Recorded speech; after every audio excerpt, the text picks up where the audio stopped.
The push for U.S. military involvement in Syria continues. Hearings in the U.S. Senate and House of Representatives were held this week. Will the U.S. strike? And what happens next? A member of the House Foreign Affairs Committee, Congressman Chris Smith, is in studio, and he'll answer your questions live. And Pope Francis has launched an extensive diplomatic and spiritual campaign to encourage peace in Syria and stop any military action there. To offer an insider's perspective on what this means is former U.S. Ambassador to the Holy See, Jim Nicholson. The World Over Live begins right now.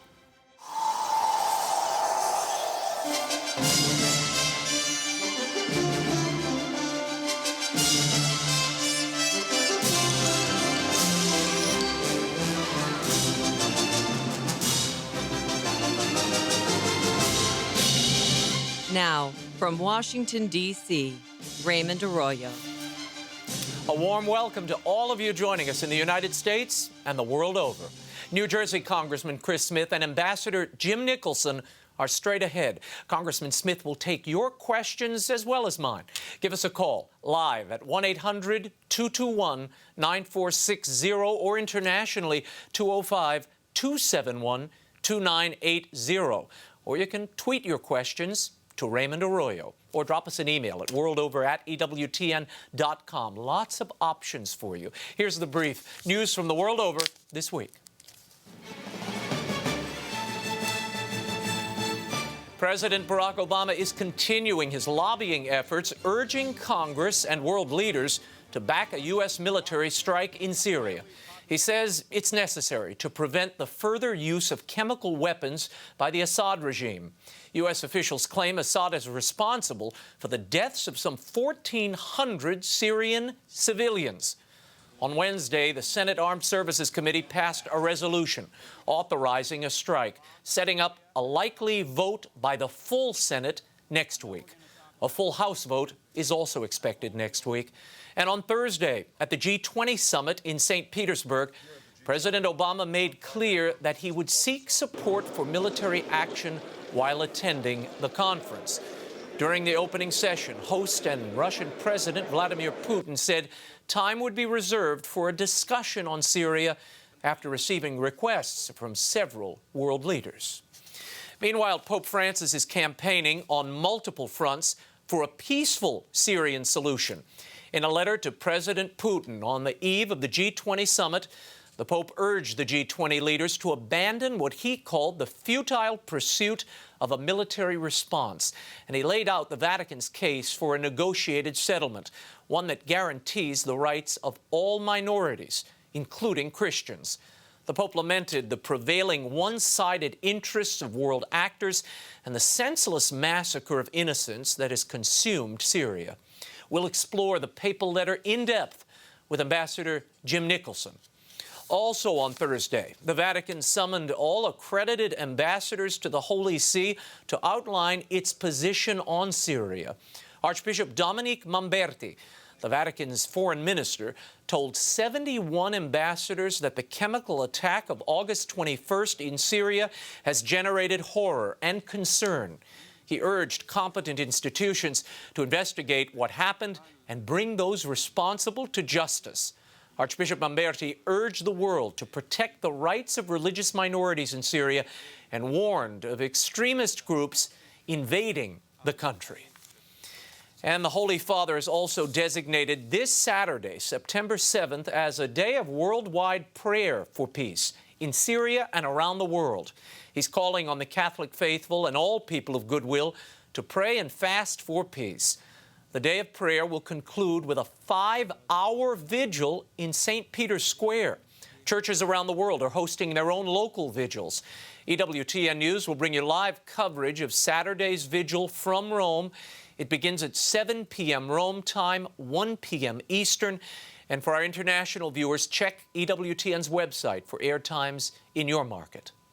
Back in the U.S., the Pledge of Allegiance is again on trial, this time before the Massachusetts Supreme Court. On Wednesday, a lawyer representing atheists said the daily practice of reciting the pledge in public schools should be banned. He argued that the words "one nation under God" discriminate against atheists and suggests that atheists are less patriotic than others. Last year, a Massachusetts court found that the pledge did not violate state law. Arguing on behalf of pledge defenders, a lawyer for the Beckett Fund for Religious Liberty told the justices that the phrase "under God" is not a religious statement, but has a long history as an expression of a political philosophy that's always been used to limit first the power of the king and now the power of government.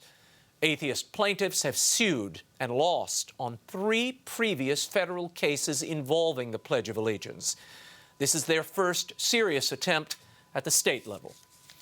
And the long-expected appointment of a new Vatican Secretary of State was announced this week. Pope Francis tapped Vatican diplomat and current apostolic nuncio to Venezuela, Archbishop Pietro Parolin, for the top Vatican post. The Archbishop will formally assume the post on October 15th. Parolin has extensive experience within the Secretariat of State.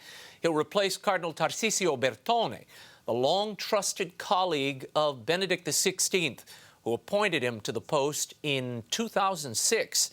Cardinal Bertone's tenure was rocked by the VatiLeaks scandal of 2012, when a cache of private documents became public, revealing Vatican infighting. And there was another leak at the Vatican this week. A top official preemptively announced the canonization date of Blessed Pope John Paul II. The leak actually came from the top Vatican official, Pope Francis.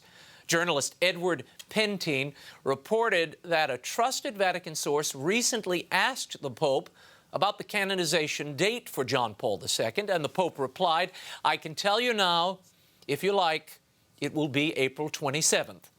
The formal announcement of the date was not expected until the consistory of cardinals at the end of September. The source noted that the Pope was surrounded by top officials who didn't seem to mind the impromptu save-the-date reminder. John the 23rd is expected to be canonized on the same day. And finally, a bit of parenting advice from the Journal of Child Development. Don't yell at your kids. According to researchers at the universities of Pittsburgh and Michigan, yelling at teens can cause depression and behavior problems, including acting up in school, stealing, and fighting. The study suggests that shouting, cursing, or verbally humiliating children does not produce good behavior. It can be as harmful as hitting, the study says. Now, what do you do if you're Italian? You know, sometimes we're just naturally loud. It's not really shouting. Now to our first interview. If you have a question about the proposed military intervention in Syria, call us now, 1-800-221-9460 in the U.S., internationally, 205-271-2980. Tweet us at Raymond Arroyo or drop us an email, world over, at EWTN.com. The situation in the Middle East continues to deteriorate as the Obama administration presses for U.S. involvement in Syria. Congressional hearings were held in Washington this week. My first guest is a senior member of the House Foreign Affairs Committee. He's here to talk about the implications of military engagement in Syria and his own unique proposal. Welcome back to the program, New Jersey Congressman Chris Smith. Thank you, Raymond. Thanks for being here. We're delighted to have you. I want to get into something we heard from Secretary John Kerry this week. During one of these hearings, he talked about the justification for military action. Give a listen. There is a clear reason that the world has banned entirely the use of chemical weapons. There is a reason the international community has set a clear standard and why many countries have taken major steps to eradicate these weapons. There is a reason why President Obama has made it such a priority to stop the proliferation of these weapons and lock them down where they do exist. There is a reason why President Obama has made clear to the Assad regime that this international norm cannot be violated without consequences. Congressman Smith, you hear that. Is that enough of a justification, in your opinion, to send missiles and possibly personnel into Syria? No.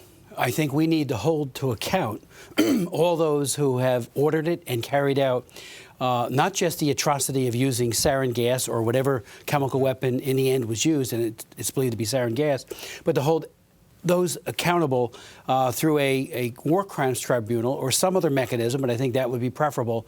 All those on both sides who have committed unspeakable atrocities against men, women, and children. The rape of women, the targeting of Christians by the rebels, the Islamists that are in the rebel community, and of course the horrific daily abuses that are being meted out by the Assad regime, including the use of chemicals. One of the disturbing things that I've just come across, the New York Times, this is from just a few weeks ago. Syria is party neither to the Biological Weapons Convention of 72 or the Chemical Weapons Convention of 93. The only thing they signed on to is to a Geneva Protocol. That was in 1925. It only bans the use of chemical weapons in war, not in a domestic dispute. So the international law here is not even on the side of the administration. I think that's perhaps why both Obama and Secretary Kerry keep talking about the norms.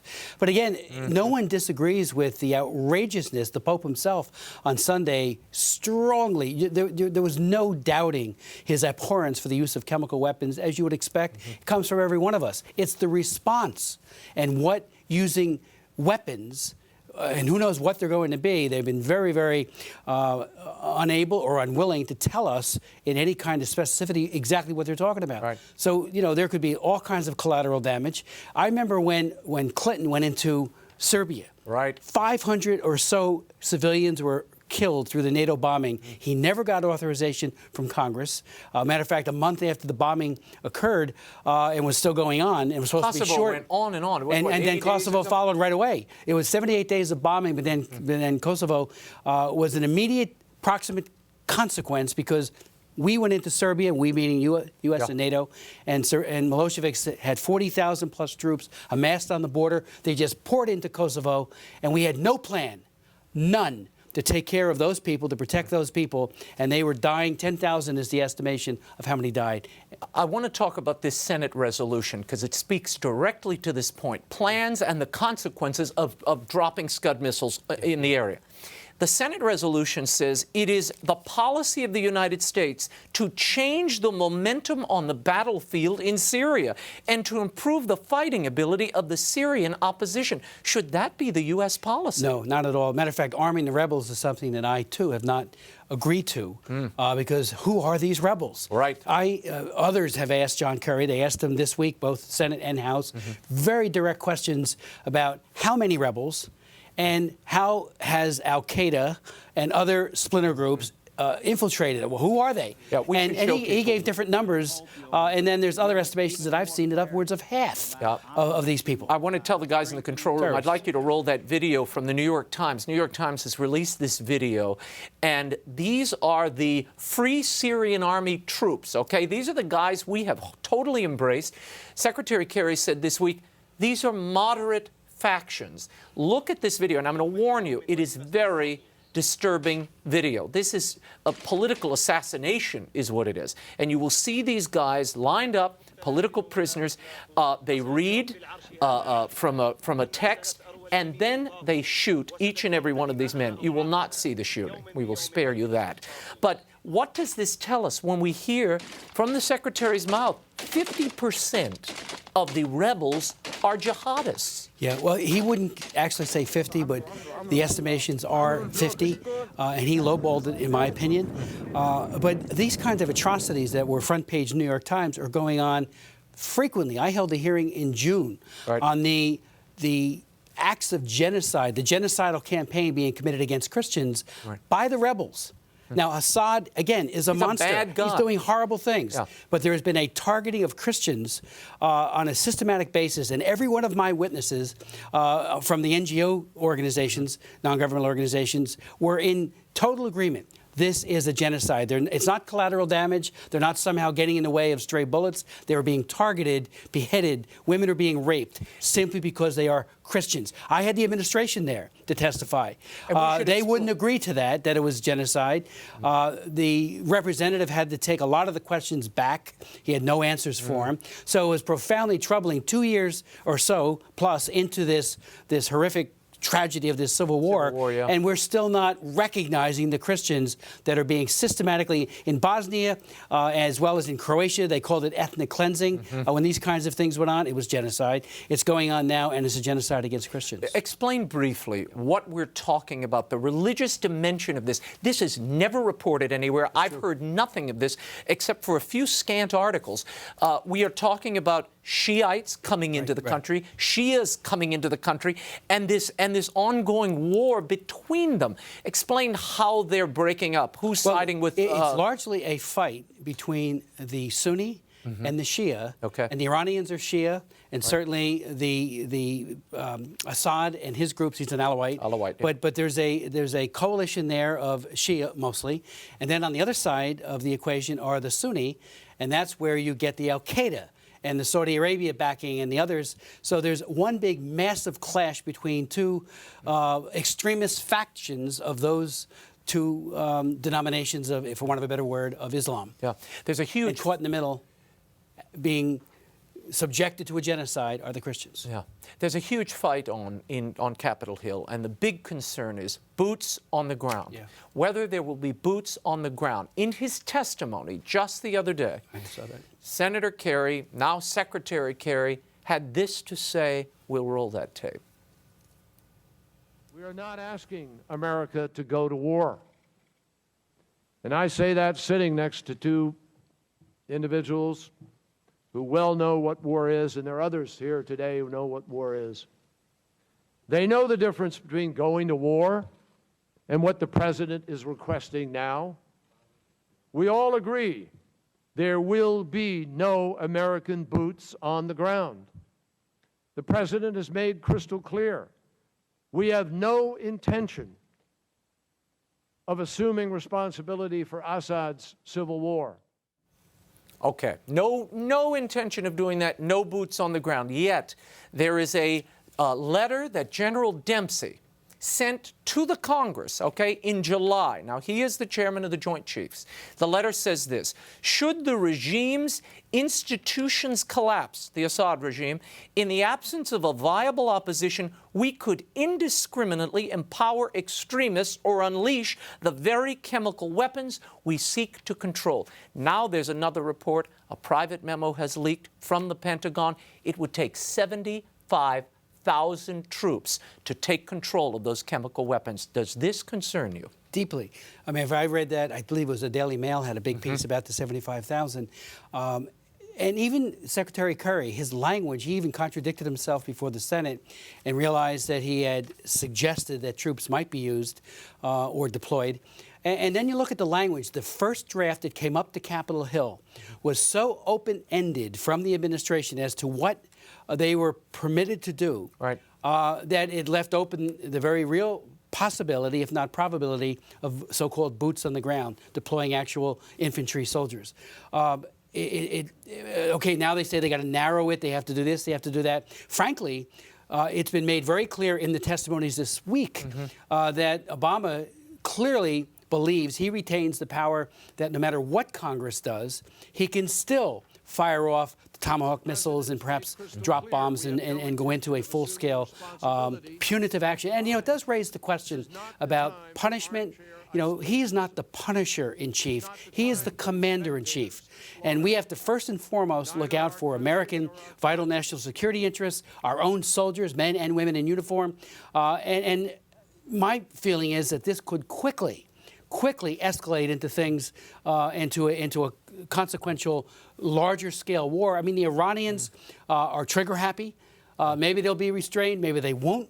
But if they start losing soldiers, the Russians are, you couldn't be in closer proximity to the battlefield than the Russians. I said this weeks ago, we're talking about a proxy war. Yes, Russia has armaments in place. They are an Assad ally, and they're already saying, we have our plan. Yeah. No matter what happens, we have our plan. Putin's been rattling the sword a little bit, as we all know, some of the words he has said. And again, why do you want to just fire off missiles in a powder keg? Added to that, even when we attacked Serbia and Belgrade, what was one of the, unwittingly, one of the targets that we hit? It was a Chinese diplomatic mission.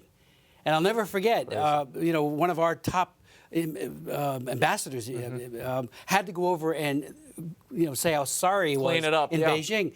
So targeting is not always as precise as some would have you believe. We have lots of calls and emails. I want to get to a few of them. Bob, you're calling in from Maryland. What's your question, Bob? Hi, Congressman Smith. I was wondering if he had any thoughts on the timing of this, in that Obama is doing this to deflect the attention to Benghazi, and which is a book is going to come out showing that I think that the administration knew right from the get-go what was going on over there, and also some of the NSA, but primarily Benghazi. Is this a distraction? It could be. I have no proof that it is, and I have no proof certainly that it isn't. It is certainly curious how all of a sudden the Nobel Peace Prize winning president has not used for over 2 years every diplomatic lever at his command. This is a colossal failure of Secretary of State Hillary Clinton.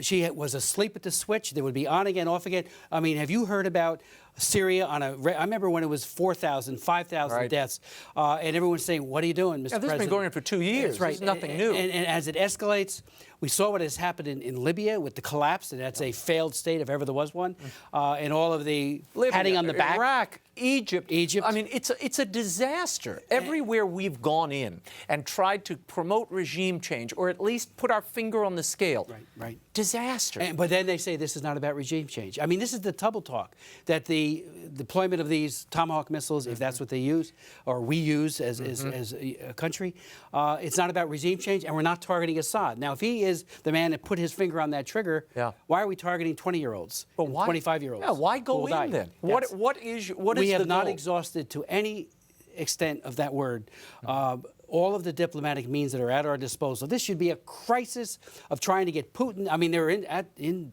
Russia right now.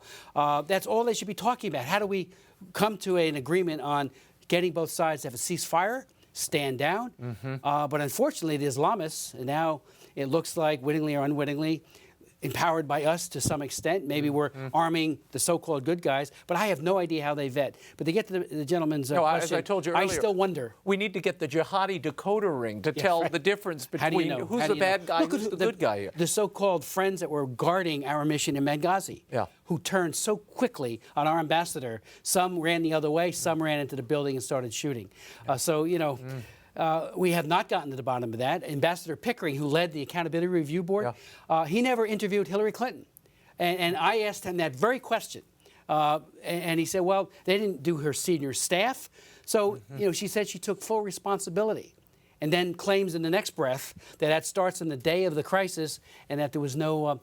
so there's so many unanswered questions, and this is a major distracting, game changer when it comes to distraction. Many of the emails that are coming in, many of the comments on Facebook, and I thank you all for starting the conversation, continue it. They're asking, how can we be sure that Assad is responsible? Well, I asked Secretary Kerry a point-blank question yesterday at the hearing. Do we have proof that Assad ordered the chemical attack? He did not answer the question. Now, that matters. We have that proof. Mr. Secretary, show it to us. I don't think that compromises one single source or method. There are ways of disclosing this, but at least answer the question. Right. I also asked him, how do you define limited? How do you define duration, short duration? What is limited? Is it 90 days or is it 2 days? The impression left initially was that this would be a very small retaliatory, quote, punishment. And all the news media, I was amazed, AP, every one of them, they kept saying a limited strike, but nobody ever decided what to does ask limited the question. mean? How do you define? He didn't define it and did not answer. Tell us quickly about your plan. You have a new plan you put forward that avoids military interaction, but tell us what would be required. I've been in Congress 33 years. I've worked on several of the biggest and most devastating wars during those years, especially the war in Yugoslavia. there were mistakes made all over the place, and there's no use rehashing all of those. But out of that came a Yugoslav court that had flaws to it. It was very slow in getting up and running, and I complained about that, tried to increase its funding. But it was designed to hold accountable in a very accurate and precise way those men who were committing the atrocities, from Slobodan Milosevic to any Croat, to anyone on either side who was committing atrocities. And it has put people behind bars, not as many as we would like, but from the lessons learned from that court and from the court in Sierra Leone, where David Crane, the prosecutor, who I know very well, a very effective prosecutor, they went after people who were cutting off hands of children and killing people, as well as in Rwanda, which had some success, maybe not as much.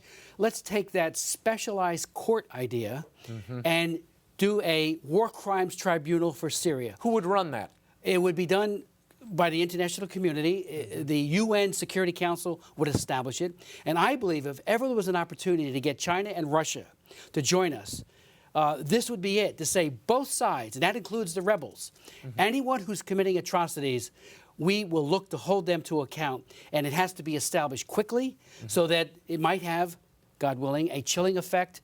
If people know they're going to be held to account at the end of the day, it can have a good, laudable, chilling effect on their behavior. I want to go to Dan from Kansas. Go ahead, Dan. What's your question? It's a comment question, I guess. I'm 63 years old.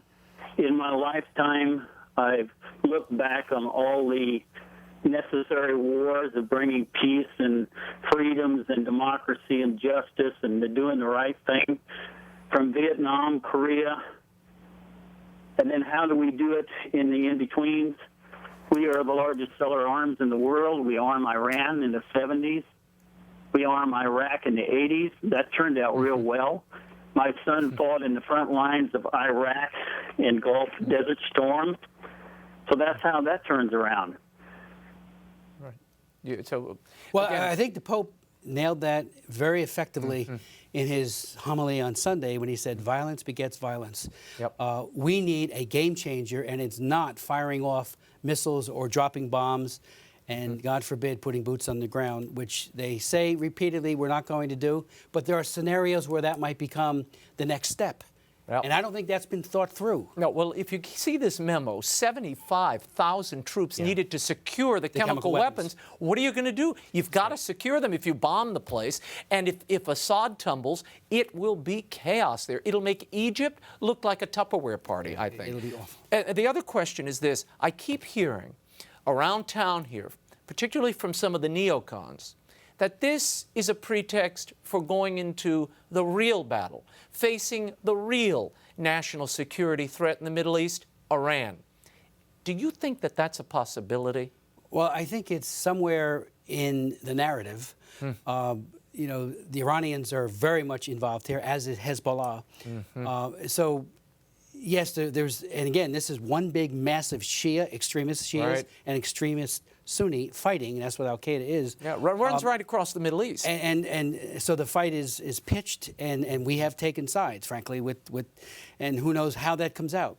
But I do think we have done far less than what we could do on the sanctions regime vis-a-vis Iran. We have been asking the president, right now, Iran still sells, I don't have the exact number, but a huge amount of oil every single day to key, quote, partners, including China. Well, enforce a sanction that says we are truly cutting Iranian oil off, and we're not kidding, because their lifeline has been that oil. And the president, has been disingenuous, to put it kindly and diplomatically. He brags that he's enforcing strong sanctions. Well, let's do that one, Mr. President. But even as the legislation was moving through, there was a bill by Ileana Ros-Layton, who was then chairwoman of the committee. Very strong sanctions. Every step of the way, there was fights to push back, to mitigate its impact of the sanctions regime. So frankly, in the end, he signed something that was good, and it was bipartisan, but it wasn't what it could have been, and the enforcement clearly isn't what it could be. Well, you brought up Congresswoman Ros-Layton. she raised the issue of how do you pay for this? Where's the money coming from for this? I thought everybody was caterwauling just weeks ago. The sequester had kicked in, the Pentagon is strapped, people can't travel internationally. Now we've got billions of dollars to go launch an offensive into Syria. I know. It's, the cost of a war crimes tribunal would be pennies. Not less than pennies on the dollar compared to firing off the deployments, especially if we use munitions to take out so-called access and the euphemism of always degrading his capability, right. Whatever that means, and we have not pursued that. Well, isn't the term boots on the ground itself fallacious? Boots on the ground. You got 400 boots in the cruiser that you've got sitting out there in the Gulf. Yeah, right. I mean, on what? That's just one, and we've got what, 6 in the region now? Yeah. I mean, the Marines are there. Our boys are already in harm's way. I don't know how you can say they are in boots. harm's way, and my biggest concern isn't that we don't have some contingency if he moves this way or moves that way, but there could be a war by miscalculation that is much larger than we could have ever anticipated. And this seems to be, it's all about punishment. I mean, the word punishment was used so often in the early stories. Now it seems to have diminished a little bit. It should all be about accountability for those who have committed these crimes. And if there was one lesson from Nuremberg and the Tokyo War Crimes Tribunal and from the ones I mentioned, like in Sierra Leone and Yugoslavia, is go after the people who ordered it, go after those who did it. The more hold the guilty accountable. Exactly. Just with the Vatican. It's what Archbishop Momberti asked the diplomats today. And that's we have a piece of legislation. It's my bill, and I'm going to introduce it as soon as we reconvene on Monday. And you hadn't even heard Archbishop Momberti when you did it. You see that? You're on the same wavelength. Let's go to the phones here. Nahib from New Jersey, you have a question. Go ahead. Yeah, hi. I have a comment and a question, actually, pertaining to what you were saying earlier. I'm a Syrian American, actually, from Syrian origin. And yesterday, I don't know if you heard the news, but it's a small news, but it's very, very important. A city of village, actually, called Malula, which is a very historic village. We have the video. We're going to roll the video while you speak. Go ahead. Tell us what happened there.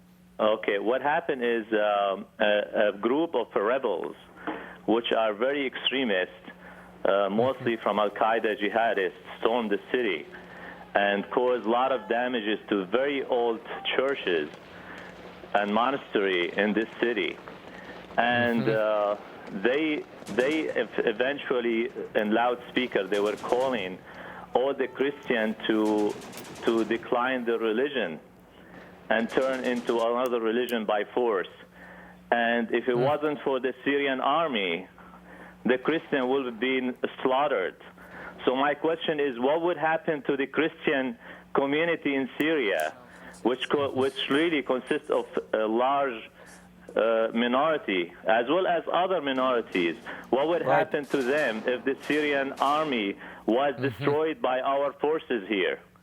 Good question, Nahib. I'll let Congressman Smith answer. Well, you've brought up, and I've been following what's been happening in that beleaguered village. This is exactly what we're saying in terms of the Christians being targeted by the Islamists in the rebel community. And it's an act of genocide. Genocide is destroying a people in whole or in part, or even the threat of doing so, but this is actually happening because of their religious or ethnicity. This is genocide.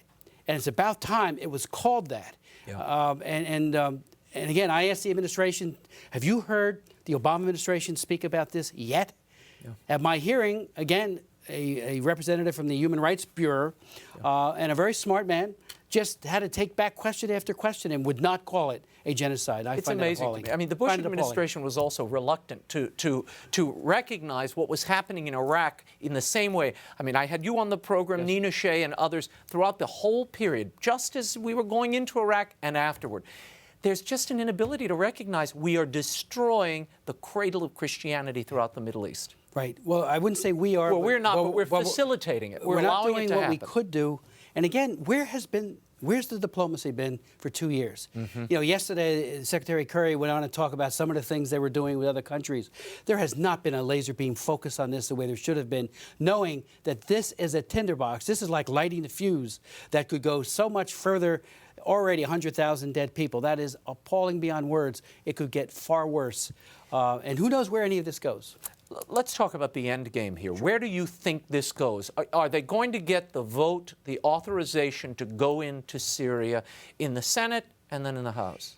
I don't have a vote count, but my gut tells me the Senate is likely, unless there's a filibuster, is likely to pass the resolution.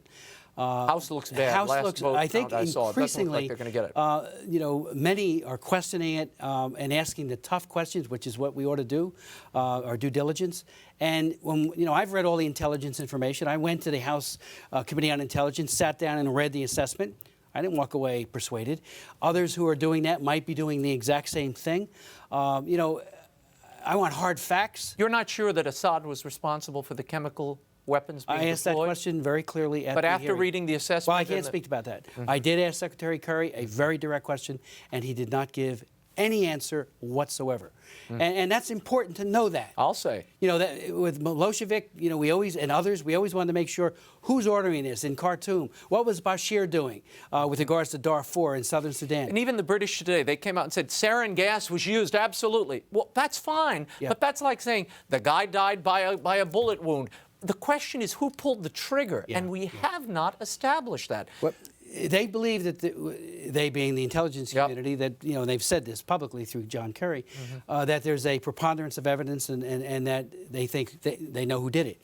But my thought is, okay, then who are you punishing? Why not punish them in a court that is immediately established, and this should have been established a year ago. Individually, punish them and individually. go after Assad, go after the man that pulled the trigger on those defenseless, already surrendered troops. That's what you've got to do. Otherwise, you know, there's no chilling effect. And they know they're not going to be held accountable. And I can tell you, because I've spoken to so many people who are, again, prosecutors in these courts, they say the worst of the worst out there, some of these tough guys who, you know, just murder people with impunity, they get an indictment. They're worried. Bashir in Sudan is worried and wants his international ICC indictment withdrawn. Lifted. Congressman Chris Smith, we will continue to monitor this. Thank you for your work and for coming. I thank you very much, Reverend. Now, in Rome, the Pope has made an impassioned appeal for peace, condemning violence and chemical weapons and calling for an international day of prayer and fasting for peace, not only in Syria, but around the world. The prayer vigil will take place this Saturday, September 7th, and it will include recitation of the Rosary, Eucharistic adoration, scripture readings, and an address by the Pope. Now, couples representing the Syrians, Egyptians, the Holy Land, the United States, and Russia will also be present. Speaking of the prayer vigil at his general audience on Wednesday, the Pope said this: "I renew my appeal to all in the Church to live this day of prayer and fasting intensely, and I also express gratitude to our Christian brothers and sisters and those of other religions and to all men and women of goodwill who wish to join this event wherever they may be and in their own way. I particularly urge the faithful in Rome and pilgrims to take part in this prayer vigil here at St. Peter's Square to invoke from the Lord the great gift of peace. Let us raise a strong cry for peace across the globe." To react to this and the extraordinary diplomatic push by the Pope, as well as his letter to Vladimir Putin, we're joined by former U.S. Ambassador to the Holy See, Jim Nicholson. Mr. Ambassador, thanks for being here. Good to be with you, Rick. I want to start with this extraordinary global peace initiative, if you will. How extraordinary is this? I mean, during your tenure as a Vatican ambassador, did you see anything like this, where you had a global parish by parish as well as an event at St. Peter's? I didn't see the parallel of it, but in March, starting really in January 2003, when the Pope said at a diplomatic speech to the ambassadors, John Paul II said no to war, and looked right at me, the ambassador of the United States, and that began an offensive of major proportions of the Holy See, but I don't think it was quite as particular as this one, where they're trying to mobilize parishes and so forth around the world to pray and fast and perform vigils. So they're not, I don't think, on the same scale, but there certainly was a great energy there in 2003 against our going into Iraq. I want to share this letter with you. This is the September 4th letter of Pope Francis to Vladimir Putin. We'll put it up on the screen. The leaders of the G20 cannot remain indifferent to the dramatic situation of the beloved Syrian people. To the leaders present, to each and every one, I make a heartfelt appeal for them to find ways to overcome the continuing positions and to lay aside the futile pursuit of a military solution. Rather, let there be a renewed commitment to seek with courage and determination a peaceful solution through dialogue and negotiation of the parties unanimously supported by the international community. How effective do you believe this letter will be, and how is it being received now by the various leaders at the G20?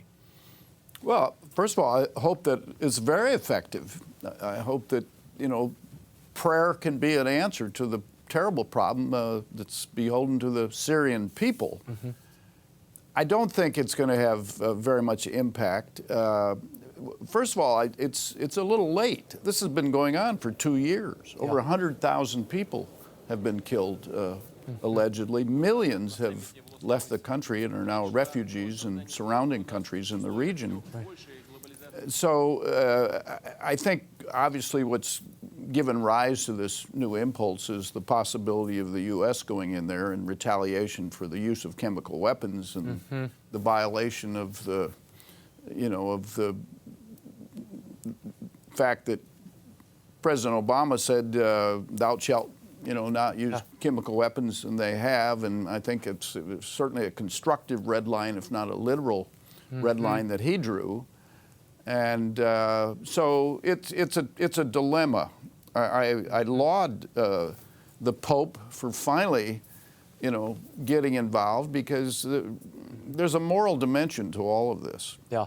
But the moral dimension also includes the responsibility to the people who are suffering, to take actions against the evil forces that there are abounding out there in the world. Well, there are. This raises the question of the just war in the Catholic setting, and what constitutes a just war.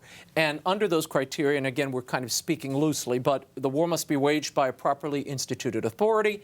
The war must occur for the good and just purpose, not for self-gain, and the peace must be the central motive. The question is, when we're talking about sending missiles in, no boots on the ground, supposedly, how precise? I mean, you're risking killing civilians to save civilians. I mean, it seems to me it's an imprecise approach to what is a terrible situation, and as you said, it's been going on for 2 years. Well, there are a couple of more elements to the just war theory, one of which is proportionality and a likelihood of success. Meaning that you will affect the outcome. Yeah, and that's a big question mark. And then there's very fundamental part to it, which is, in spite of these various criteria that you measure its moral worthiness against, it bottoms on the fact that it's up to the prudential judgment of the person responsible for the common good. And in our country, that's the President of the United States. So it really is his responsibility. And and that's what the just war theory is really all about in the church doctrine. It relieves the conscience of all the, the executioners of the acts and commands of the commander-in-chief. Right. So Obama, I think, has gotten us into a real dilemma, by painting that red line out there, and now we have to deal with it. I think, to protect our credibility, we have to engage on it, and he, I think, should lead on it. Today, or just the other day, Archbishop Mamberti met with all these diplomats, 71 of them, and he expressed his sincere concern about the religious minorities, all the minorities in Syria, but particularly the religious minorities. Is that a concern, and is it a high enough concern for this administration and the members of Congress? It is a concern. There are about 10% of the Syrian people are Chaldean Catholics. or were. Many of them have already Many of them left. have left. Yeah, been driven out. It's been going on for 2 years, but certainly that is a concern, and it should be a concern of the Catholic Church and of all people, really, and certainly all Christians. But again, it's a mixed bag over there. It was the same way in Iraq. Right. Hussein was clever. He kind of treated the Christians as a special category there and let the Sunni and the Shia kind of fight it out, and they were in sort of protected status. And when that broke down, they were vulnerable and suffered. And many of the same elements are now loosed in Syria, as were in Iraq. And it's a very difficult situation, but the moral part of it, again, it really comes down to what the President of the United States, in his prudential judgment, those are the words used in the Catechism of the Catholic Church, what he decides that we should do. Mamberti also mentioned, Archbishop Mamberti, these extremist groups that have been flooding into Syria over a long period of time. We have Secretary Kerry now saying, we have moderate rebels that we are going to support. How do you separate? And given the Iraq experience, how can you possibly separate the moderate faction from the people on the cover of the New York Times today, where they're executing people summarily, storming Christian villages? Isn't that very difficult to discern? Would that they could make that kind of differentiation. They obviously they cannot. I mean, in the fog of the kind of battle that's going on in there, and the internecine mixing of these people and the opportunists that have come in there, we have to be very careful, I think, about the weapons that we introduce into that sector, because they certainly can be used against us in other areas. There are rogue states and rogue elements. It's a very difficult situation, but it begs for leadership. We're getting moral leadership now out of the Pope and the Church. A little late, I think, but we also need real leadership now from our country, because our credibility is at risk, and the commitment that we have as a nation, long-standing, for the welfare and the dignity of the human race writ large, is now also at stake. Now, you, Mr. Ambassador, were at the very center in 2003 when President Bush made a decision to go into Iraq, and the Holy See was not pleased with that action. John Paul II opposed it. He said it's a failure, a defeat for humanity, he called it. Recount that moment for me, and what went through your mind as he looked at you that day in front of all your colleagues and said, no war? Funny, the first thing that went through my mind was the conversation I was going to have with the president. The next day. Because the president was a great admirer of the Pope, and conversely, by the way, and that sustained itself throughout that difficulty through the end of his term, because they had great regard for each other on the common values that they had on so many other fronts. But President Bush, in a prolonged conversation I had with him, used to kind of say, try to get the Pope in line. But would then say quickly, I understand the Pope. He's a man of peace. That's his jurisdiction. Yeah. That's his responsibility, and I understand that. But he's got to understand mine as well. And again, for centuries, the Pope has recognized that there are evil forces out there, and innocent people need to be protected from those evil forces. And the United States has been blessed with a lot of resources.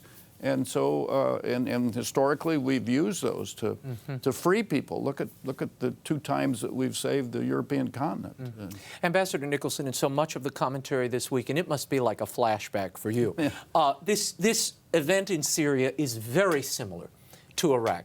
Weapons of mass destruction being used against a civilian population. We must go in to protect humanity. Looking back now, any regrets about your advocacy for that invasion of Iraq? I don't have. In fact, it was interesting, about 3 weeks after we did invade Iraq, the patriarch of the Chaldean Catholic Church, whose name was Emmanuel Deli II, came to Rome and asked for, he said, an audience with me, and came to my residence. And the first thing he did, he just leapt toward me and said, I want to thank you and your country for coming to my country and freeing our people, which said just how fundamental the longing for freedom is in people, because at the same time he knew that Christians and Catholics were going to be in a more vulnerable situation in Iraq thereafter, with the breakdown of the protective net that Hussein had over them. When you look now at the situation, chaos is breaking out on the streets. The Christian population is all but decimated. Half of them, 600,000 plus, have either fled or been killed. I mean, it's a terrible, terrible situation there. And it's gotten progressively and much worse than when we went in. No regrets at all about that? There's no, I don't regret. I think that President Bush made a very calculated decision to go into Iraq, and if we had sustained what we got started in Iraq, and then after the surge reinvigorated, we would have been very successful in Iraq. But we didn't. We lost our nerve, and we changed administrations, and as a result, now people are much more vulnerable than they were, because they worked with us and are now unprotected, and so it's not a good outcome. Would you do you support this military action in Syria, given what we've seen in Iraq, in Egypt, in Libya, where the forces of freedom and democracy come out of the woodwork, and next thing you know, you have a group like the Muslim Brotherhood or extremist jihadists in control in these countries? Isn't it better the dictator you know?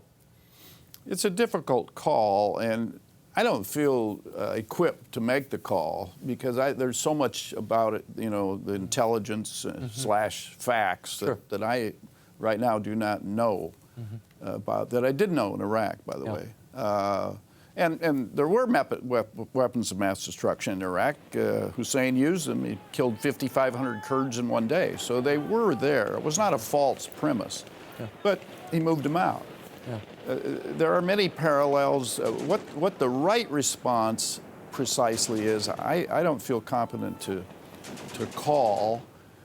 But our credibility as a country is now at stake. I mean, our president, his lack of leadership, his equivocation, his inconsistencies. One day he's drawing a red line and speaking affirmatively, and another day he's bucking it to the U.S. Congress and then to the people. Leadership calls for exactitude. It takes courage. It's lonely, but that's his job. He sought it, he got elected, and now the credibility of the country, of which he is the commander-in-chief, is really at stake. But even in the case of President Bush, he had an international coalition going into Iraq. He had some support. You've got the French in this instance. That's it. Isn't that too alone to go it? You know, it depends on one's perspective.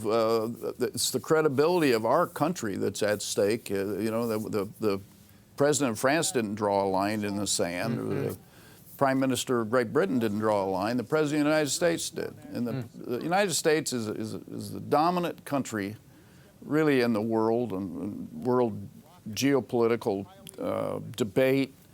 And we have a responsibility, I think, based on our historical commitment to preserve and protect and enhance the dignity and the freedom of people, not just in the United States, but the people of the world. And we've really put that, I think, at risk, because if you're not credible, then all these factions and these rogue states and these elements that hate us in the first place are emboldened, cause mischief, will do it, knowing that you know, we're not going to respond. Final question: as you look at the situation playing out now, what do you think is happening at the U.S. Ambassador to the Holy See's office today, given your experience? There is no U.S. Ambassador to the Holy See today, unfortunately. Ken Hackett they've is waited the so appointee, long to get one in there. But certainly there's a great amount of diplomatic traffic going on. The State Department's got to be very interested, because the Pope has a great, I used to call it a moral megaphone, and it is listened to. And by the way, when we were attacked on 9/11, I presented my credentials to the Pope 2 days later, and he said, we have to stop these people who kill in the name of God. And that was his imprimatur for us to go into Afghanistan, because we'd been attacked. And that helped us build the alliance that we put together to go into Afghanistan. But he did see Iraq differently because we had not been attacked at that point by Iraq. So this is an unusual situation. We have not been attacked, but a lot of innocent people have been attacked by a heinous weapon, chemical weapons that violate, all the norms of protocols of warfare. So does a nation like the United States just stand by? I don't think we can do that. All right, Ambassador Nicholson, thank you for your perspective. Well, that is all the time we have. The show continues on Facebook and Twitter. As always, the Twitter and Facebook pages are linked on the left-hand side of the website, RaymondArroyo.com. Don't forget to sign up for my weekly e-blasts. You don't want to miss out. You can sign up for free at RaymondArroyo.com. Our world over 17th anniversary commences next week. We'll be joined by Pat Buchanan, Rachel Campos Duffy, and we have an inspiring story of faith and healing you will not want to miss. In the meantime, we'll be scouting the world over for all that is seen and unseen. On behalf of the staff and crew of EWTN News, I'm Raymond Arroyo from Washington, D.C. Bye now.